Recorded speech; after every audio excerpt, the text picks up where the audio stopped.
Hi, it's Mr. Chatterbox, and as you may have noticed, I didn't shave today.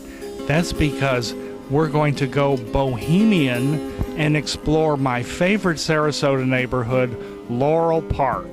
Laurel Park is full of interesting buildings, houses, stores. One of my favorites is the Spanish Oak Apartments on Oak Street, built in 1925. As you can see, they're like little townhouses. Each one has a downstairs and then 2 bedrooms upstairs. And over the years, just about everybody in Sarasota has been over here for one reason or another. Here's a very interesting building. This, believe it or not, is the oldest garage in Sarasota. Here we are at the Women's Exchange, which is like the nicest consignment store in Sarasota, and it's right in Laurel Park. And the big news here is they have grown and they're looking for a new home. They say they might tear it down and put up a condo. They might turn it into a parking lot. Who knows? They might even preserve it. But if they do away with the Women's Exchange, where are we going to go when we want to exchange some women?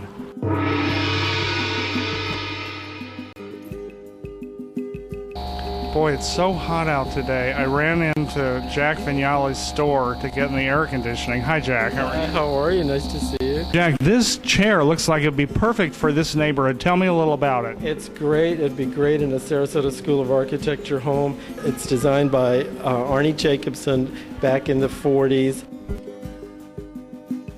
Here's something very, very special. This is the very first house I ever bought in Sarasota. Right over there on the corner of Oak and Columbia Court. And guess what? It's for sale again. Let's look at some of the other houses in the neighborhood.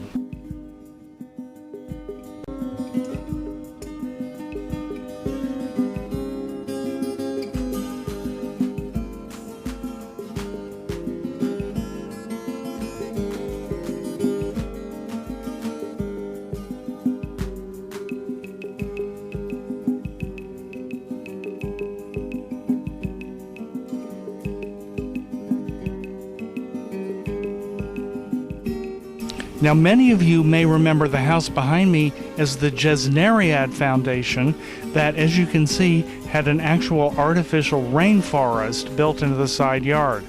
But this house is very special to the readers of Sarasota Magazine because this is where our editor Pam Daniels' grandmother lived. And when Pam was a very little girl back in the 1920s, she would visit her grandmother in this house. And here's another great old house that's on the market at the moment for, I think, somewhere in the 800,000s. This is Judge Early's old house. Now, some of you old-timers may remember Judge Early. He used to be the mayor, and when he passed away, he was well into his 90s. In fact, he was the country's oldest living Eagle Scout.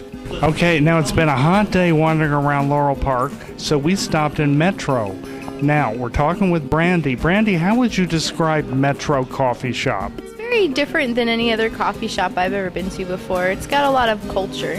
Now, what do you have coming up? You have special events every now and then? I'm going to be having an artist market. It's going to be a monthly event. The first one's going to be here at Metro, and the second one as well. Hopefully others will follow. There's going to be artists and music, and people come for lunch, and it's an all-day event for everyone in the community. Well, we'll be sure and tell all of our viewers about it. Meanwhile, I'm going to munch on the chocolate cream pie, which is really quite good. Did you make it, Brandy? Debbie Appleseed makes them. Oh, she makes our pies. Good. It's amazing. And look who's coming in, Barbara Banks. Get a shot of Barbara Banks as she comes in. Boy, all the celebrities are here. Well, enough of them. Back to me.